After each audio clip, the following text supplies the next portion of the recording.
गांव में जग्गा नूडल्स वाले के नूडल्स इतने मशहूर थे कि दूर दूर से लोग उसके नूडल्स खाने के लिए आते थे। जग्गा का काम इतना जोरों पर था कि जग्गा ने अपने काम में हाथ बटाने के लिए 2 आदमी रखे थे।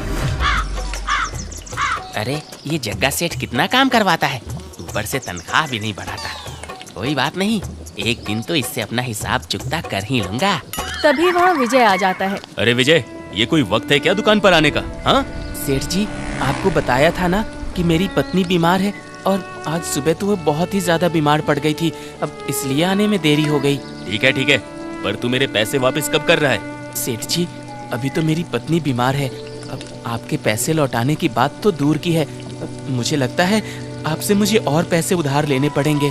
मैं वो सब कुछ नहीं जानता विजय, कल से तुझे समय पर दुकान पर आना होगा और जल्द से जल्द मेरे पैसे मुझे वापस लौटा दे, वरना मैं तुझे दुकान से निकाल दूंगा। हाँ। जग्गा सेठ की ऐसी बातें सुन विजय उदास मन से काम पर लग जाता है। कुछ ही देर में वहाँ विजय की पड़ोसन दिया भाभी आ जाती है। अरे विजय, तुम यहाँ हो और तुम्हारी पत्नी की तबीयत बहुत खराब हो चुकी है, तुम जल्दी घर जाओ। अरे लगता है मुझे घर जाना ही होगा। सेठ जी, आप कहें तो मैं घर जाऊँ? हाँ ठीक है, तू घर चला जा। जग्गा के इतना कहते ही विजय अपने घर की ओर दौड़ पड़ता है। विजय जैसे ही अपने घर पहुँचता है, वो देखता है कि उसकी पत्नी की हालत बहुत गंभीर है। तभी विजय उसे अस्पताल लेकर जाने लगता है। अरे चल कालू, दुकान को बंद करते हैं और घर की तरफ बढ़ते हैं। अरे सेठ जी, आज क्या हो गया जो इतनी जल्दी दुकान बढ़ाने को कह रहे हो? अरे कालू, मैंने कई दिनों से घर की सफाई नहीं की, इसलिए मैं सोच रहा हूँ कि आज तुझे घर पे ले जाऊँ और तुझसे पूरे घर की सफाई करवा लूँ। अरे बाप रे, आज तो बुरा फंसा मैं, लगता है आज मुझे ये मार के ही दम लेगा। अरे कालू, देख क्या रहा है, जल्दी दुकान बढ़ा। वहीं दूसरी ओर विजय अपनी पत्नी को अस्पताल में दाखिल करा देता है। तभी डॉक्टर विजय से बात करते हुए बोलता है, विजय, तुम्हारी पत्नी का ऑपरेशन करना होगा। ऑपरेशन के बाद ही तुम्हारी पत्नी की सांस की परेशानी खत्म होगी। लेकिन डॉक्टर साहब, ऑपरेशन में कितने पैसे लगेंगे? देखो विजय, ऑपरेशन में पूरे 5 लाख रुपए लगेंगे। डॉक्टर की ये बात सुनकर विजय बहुत घबरा जाता है। और तुम्हें जल्द से जल्द पैसे जमा करवाने होंगे विजय, वरना तुम्हारी पत्नी का ऑपरेशन नहीं हो पाएगा। नहीं डॉक्टर साहब, आप चिंता मत कीजिए, मैं पैसों का जुगाड़ कर लूंगा, बस आप जल्द से जल्द ऑपरेशन की तैयारी कीजिए। तुम्हारे पास सिर्फ 24 घंटे का समय है विजय, ऑपरेशन कल होगा, इसलिए तुम कल तक पैसों का बंदोबस्त कर लेना। अरे ये सेठ दिखने से तो अनपढ़ लगता है, पर ना जाने इसके घर में इतनी किताबें क्या कर रही हैं। तभी कालू को विजय की आवाज सुनाई पड़ती है। सेठ जी, आप कहाँ हैं? जल्दी बाहर आइए, बड़ी मुसीबत आ गई है। अरे क्या हुआ विजय, क्यों चिल्ला रहा है? सेठ जी, अब आपको क्या बताऊं, डॉक्टर ने सुशीला के ऑपरेशन के लिए 5 लाख रुपए मांगे हैं। क्या आप मेरी मदद कर सकते हैं? आपका बहुत भला होगा सेठ जी। विजय, अभी तक तूने मेरे पहले उधार के पैसे वापस नहीं दिए और तू चाहता है मैं तुझे 5 लाख रुपए दे दूं? और तूने क्या मुझे मूर्ख समझा है? हाँ, 5,000 तू चुका नहीं पा रहा है और 5 लाख की बात करता है? निकल इधर से।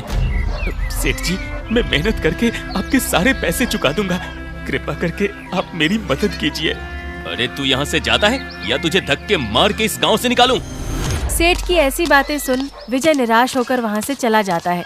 अरे अब कालू, तू क्या मेरा मुंह देख रहा है? चल जल्दी झाड़ू उठा और पंखे की सफाई में लग जा। हाँ, मैं तो बोतल से निकला हुआ जिन हूँ ना कि पूरी घर की सफाई एक दिन में ही कर दूंगा। मौका मिलने दे सेठ, एक दिन कालू क्या चीज है तुझे दिखाऊंगा जरूर। किताबों की सफाई करते करते कालू को नागतंत्र की एक किताब दिखाई पड़ती है और कालू उसे खोलकर पढ़ने लगता है। अरे वाह, ये किताब तो काफी रहस्यमयी लगती है, एक बार इसे पढ़कर देखता हूँ। कालू काफी समय तक वो किताब पढ़ता रहता है। अरे वाह, यही सही वक्त है अपनी किस्मत को आजमाने का। पर मैं किसी भी तरह की मुसीबत मोल नहीं लूंगा, जो भी इस किताब में लिखा है ऐसा करता हूँ, पहले सेठ पर ही आजमा के देखता हूँ। हाँ, यही सही रहेगा। तभी कालू भागता हुआ सेठ के पास जाता है। अरे सेठ जी, आज के बाद हमारी किस्मत बदल जाएगी और आपको नूडल्स बेचने की भी जरूरत नहीं पड़ेगी। अरे कालू, क्या बकता जा रहा है? काम पूरा हुआ या नहीं? ये सब सुनने के लिए मेरे पास वक्त नहीं है। अरे सेठ जी, आप एक बार सुनकर तो देखो। आपकी इन किताबों में से मुझे एक नागतंत्र की किताब मिली है और इसमें लिखा है कि हमारे गांव के बाहर जो बरगद का बड़ा वृक्ष है ना, वहाँ पर खजाना गड़ा हुआ है। परंतु जो भी उस खजाने को खोदने जाएगा वहाँ पर एक नागगण आकर उसे मार डालेगा। अरे तो इसमें इतना खुश क्यों हो रहा है तू? क्या मरने जा रहा है वहाँ? हैं? अबे कालू, पंखे साफ करके जाना मरने, समझा? अरे नहीं सेठ जी, आप पूरी बात तो मुझे बताने दो। इस किताब में उस नागगण से बचने का इसमें उपाय भी लिखा हुआ है। यहाँ लिखा हुआ है कि अगर उस बरगद के वृक्ष पर कोई सफेद कपड़ा बांध दे तो उस नागगण से बचा जा सकता है। पर नागतंत्र की किताब में ऐसा लिखा हुआ है कि वो नागगण किसी को वहाँ पर सफेद कपड़ा बांधने नहीं देते। अरे तो मेरा सर क्यों खा रहा है? कालू, पहले सोच, उस बरगद के पेड़ पर सफेद कपड़ा कैसे बांधा जाए? अरे सेठ जी, आप मेरे होते चिंता क्यों करते हो? मैं उस बरगद के पेड़ पर सफेद कपड़ा बांध आऊंगा। अरे वाह, तू इतना साहसी है, मुझे पता नहीं था कालू, तू मेरे लिए इतना कुछ करेगा।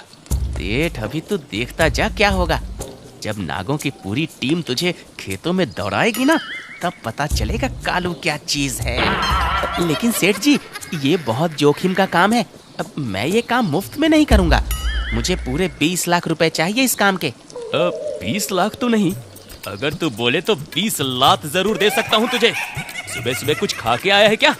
कभी जिंदगी में एक साथ 1 लाख रुपए भी देखे हैं? चल अब निकल इधर से। अरे सेठ जी, आप मेरा विश्वास करो। एक बार वो खजाना आपके हाथ लग गया ना, तो क्या 20 लाख, आप तो अरबपति बन जाएंगे, अरबपति। गांव के सबसे रईस आदमी, और सरपंच भी आपको सलाम ठोकेगा। चल तेरी बात एक बार मान भी लूं, तो कालू इतने पैसे मैं तुझे कहाँ से ला कर दूंगा? जैसी आपकी मर्जी है सेठ जी, देख लीजिए। सस्ते का सौदा है अरबपति बनने का, लेकिन अब किसी को बनना ही नहीं है तो मैं क्या ही कर सकता हूँ। लेकिन एक बार फिर से बोल देता हूँ, अगर कभी आपका मन बदला और अगर आपको खजाना चाहिए तो आपको मुझे पूरे 20 लाख रुपए देने होंगे। मुझे कहीं न कहीं से 20 लाख रुपए का बंदोबस्त करना पड़ेगा, तभी वो खजाना मेरे हाथ लगेगा। इस कालू का कोई भरोसा नहीं, क्या पता ये किसी और से सौदा कर ले अपनी जान का। ठीक है कालू, तू कुछ देर यहीं रुक, मैं सरपंच के यहाँ से अपना घर गिरवी रखकर तुझे 20 लाख रुपए दे देता हूँ। सभी रिश्तेदारों ने भी पैसे देने से मना कर दिया है और सेठ जी ने भी पैसे देने से मना कर दिया है। अब मैं क्या करूं आखिर? अपनी पत्नी के ऑपरेशन के लिए पैसे ना मिलने के कारण विजय काफी उदास हो जाता है। वहीं दूसरी तरफ जग्गा सेठ अपना घर गिरवी रखकर कालू को 20 लाख रुपए दे देता है। देख कालू, मैंने तुझे पूरे 20 लाख रुपए दे दिए हैं। अब तू जल्दी जाकर उस बरगद के पेड़ पर सफेद कपड़ा बांध कर आ। जी सेठ जी, मैं अभी जाता हूँ, उस बरगद के पेड़ पर कपड़ा बांध कर आता हूँ। फंस गई चिड़िया जाल में। अरे सेठ, अब तो मैं जा रहा हूँ, पर कभी वापस नहीं आऊंगा। हाँ, और तेरे 20 लाख रुपए भी कभी वापस नहीं करूंगा। अब कल्लू हुआ गांव से फरार। तभी कालू वहाँ से चला जाता है। अरे, ये कालू का बच्चा अभी तक वापस क्यों नहीं आया? कहीं ये भाग तो नहीं गया? आखिर मैं क्या करूं? सेठ सारी रात चिंतित रहता है और कालू के बारे में सोचता रहता है। अरे जग्गा भाई, प्रणाम। सुबह सुबह किसका इंतजार कर रहे हो अपने घर के बाहर? अरे कुछ नहीं किशोर, बस कालू का इंतजार कर रहा था। उससे कुछ काम है। अरे लेकिन जग्गा भाई, कालू तो मुझे कल शाम को मिला था। वो कह रहा था कि वो अपने गांव जा रहा है और वो भी हमेशा हमेशा के लिए। पर उसने बताया कि वो कभी वापस नहीं आएगा। बहुत खुश दिख रहा था। कुछ बात है क्या जग्गा भाई? क्या तू सच बोल रहा है किशोर? अरे जग्गा भाई, मैं तेरे से झूठ क्यों बोलूंगा। अब मैं चलता हूँ, मुझे जाना है। तभी किशोर वहाँ से चला जाता है और जग्गा के पैर से जमीन खिसक जाती है। नहीं नहीं, ऐसा नहीं हो सकता। कालू अगर मेरे पैसे लेकर भाग गया ना, और मैंने अगर सरपंच के पैसे वापस नहीं लौटा पाए, तो वो मेरा घर मुझसे छीन लेगा। आखिर अब मैं करूँ तो क्या करूँ? तभी जग्गा देखता है कि सामने से विजय आ रहा है। अरे वाह, ये बकरा तो सामने से चला आ रहा है। इसी को जाल में फंसाता हूँ। सेठ जी, अच्छा हुआ बाहर ही मिल गए। मैं आपके पास ही आने वाला था। विजय, मैं भी जानता हूँ कि मैंने कल तुझसे ज्यादा ही गुस्से में बात कर ली थी। अब मुझे इस बात का बहुत पछतावा है, परंतु अब मैं तेरी मदद जरूर करूंगा। क्या सच में सेठ जी आप मेरी मदद करेंगे? हाँ हाँ विजय, परंतु तुझे मेरा एक काम करना होगा। गांव के बाहर वो जो बड़ा सा बरगद का पेड़ है ना, तुझे उस पेड़ पर सफेद कपड़ा बांधना होगा। फिर मैं तेरी पत्नी के इलाज का सारा पैसा दे दूंगा। लेकिन सेठ जी, आप ऐसा काम क्यों करवा रहे हैं मुझसे? अरे विजय, तुझे अपनी पत्नी का इलाज करवाना है ना, इसलिए चुपचाप उस बरगद के पेड़ पर कपड़ा बांध कर आ। ठीक है सेठ जी, मैं अभी जाता हूँ। तभी विजय उस बरगद के पेड़ के पास चला जाता है और जैसे ही वो कपड़ा बांधने लगता है तभी वहाँ नागगण आ जाता है। तुम्हारी इतनी हिम्मत कि तुम इस पेड़ पर सफेद कपड़ा बांधने चले आए? नागगण को देखकर विजय काफी डर जाता है। देखिए, मैं यहाँ कुछ गलत करने नहीं आया हूँ। मेरी पत्नी बहुत बीमार है और मुझे उसे बचाने के लिए पैसों की सख्त जरूरत है। मुझे मेरे सेठ ने यहाँ भेजा है और मुझे कहा है कि अगर मैं यहाँ पर सफेद कपड़ा बांध दूंगा तो मेरे सेठ मेरी पत्नी के इलाज के लिए मुझे पैसे देंगे। हाँ। अच्छा, तो ऐसी बात है। तभी नागगण अपनी आंखें बंद कर लेता है और ध्यान करता है और विजय की पूरी जीवन गाथा को जान लेता है। विजय, तुम बिल्कुल सही कह रहे हो, परंतु तुम नहीं जानते कि तुम्हारे सेठ ने तुम्हें यहाँ क्यों भेजा है। अब तुम्हें मैं सारी सच्चाई बताता हूँ। आखिर कैसी सच्चाई? तभी नागगण विजय को सारी सच्चाई बता देता है। यहाँ लालच से जो भी सफेद कपड़ा बांधने आता है वो अपनी जान से हाथ धो बैठता है। हम नाग उसे जिंदा नहीं छोड़ते, क्योंकि ये खजाना हमारी अमानत है जिसकी हम कई सालों से हिफाजत कर रहे हैं। अच्छा, तो ऐसी बात है। वो सेठ मुझसे यहाँ कपड़ा बंधवा कर यहाँ का खजाना हड़पना चाहता है। लेकिन तुम चिंता मत करो विजय, तुम यहाँ से खजाना ले जाओ और जल्द से जल्द अपनी पत्नी का इलाज कराओ। क्या सच में ये खजाना मैं ले जा सकता हूँ? हाँ विजय, जल्दी यहाँ से मिट्टी खोदकर वो खजाना निकाल लो और उसमें से कुछ हीरों को बेचकर अपनी पत्नी का इलाज करवा लो और यहाँ से कोसों दूर तुम नया घर खरीद लेना और अपनी पत्नी के साथ खुशी खुशी अपना जीवन व्यतीत करना। जरूर बताऊंगा। ये लीजिए डॉक्टर साहब, ये पूरे 5 लाख रुपए हैं। आप जल्द से जल्द मेरी पत्नी का ऑपरेशन करवा दीजिए। कुछ ही देर में विजय की पत्नी का ऑपरेशन हो जाता है और विजय अपनी पत्नी को लेकर एक नए मकान में चला जाता है। कुछ दिनों बाद सरपंच जग्गा से उसका घर छीन लेता है और जग्गा यहाँ वहाँ भटकने लगता है। कुछ दिनों बाद जग्गा को दर दर भटकते हुए उसे उसके गांव का एक आदमी मिलता है। अरे सेठ जी, आप तो गांव से लापता ही हो गए हैं। आपकी नूडल्स खाने ही नहीं मिलती। अब अपनी दुकान बंद कर दी क्या, या कोई नया धंधा चालू किया है? अरे नहीं घनश्याम, सब समय का खेल है। क्या बताऊं, कभी फुर्सत में बताऊंगा। अच्छा सेठ जी, अरे परसों मेरे भाई की शादी थी तो उसी सिलसिले में उसके गांव गया था। अरे भाई, वो विजय तो बड़ा आदमी बन गया है जो आपकी दुकान पे काम करता था। क्या बड़ा घर बनाया है उसने गांव में। उसके तो दिन ही बदल गए हैं सेठ जी। क्या वो उस गांव में रह रहा है? हाँ? अरे भाई, अब तू मुझे उसका पता बता दे, बहुत मेहरबानी होगी। जग्गा को मालूम हो जाता है कि विजय कहाँ पर रहता है। इसी कारण जग्गा सोचता है कि वो विजय और उसकी पत्नी को मार डालेगा और उनका खजाना लेकर अमीर हो जाएगा। मैंने तो इस विजय को सफेद कपड़ा बांधने के लिए भेजा था, पर मुझे क्या मालूम था ये वहाँ से खजाना ही ले जाएगा। लेकिन अब मैं इसे छोड़ूंगा नहीं। आज रात मैं इसको और इसकी पत्नी को मार डालूंगा। तभी रात होते ही जग्गा खिड़की से विजय के घर में तलवार लेकर घुस जाता है। आज तो मैं इन दोनों को छोड़ूंगा नहीं। अरे आखिरकार ये कैसी आवाज थी? तुम चिंता मत करो, मैं जाकर देखता हूँ।